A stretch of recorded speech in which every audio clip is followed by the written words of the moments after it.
বন্ধুসকল সকলোকে আন্তৰিক শুভেচ্ছা জনাই আজিৰ ভিডিঅ'টো আৰম্ভ কৰিছোঁ। আজি মই এই ভিডিঅ'ৰ মাধ্যমে আপোনালোকক এটা কথা ক'বলৈ আহিছোঁ যে PMOই গৃহৰ বাবে জীৱিকা সখীয়ে দিয়া তালিকা নহ'ব। এই জীৱিকা সখীৰ যি তালিকা সেই তালিকাৰ আধাৰত নহ'ব, সেই নহ'ব একেই নহ'ব যে এইটো 28ৰ লগত যদি যোগ কৰি দিওঁ তেতিয়াহ'লে মইতো 61 লাখ ওলাই যাব।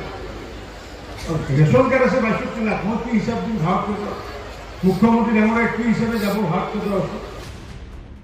নতুনকৈ প্ৰস্তুত হ'ব PMOই গৃহৰ তালিকা, কিন্তু কোনে কেতিয়া কেনেকৈ প্ৰস্তুত কৰিব এই তালিকা?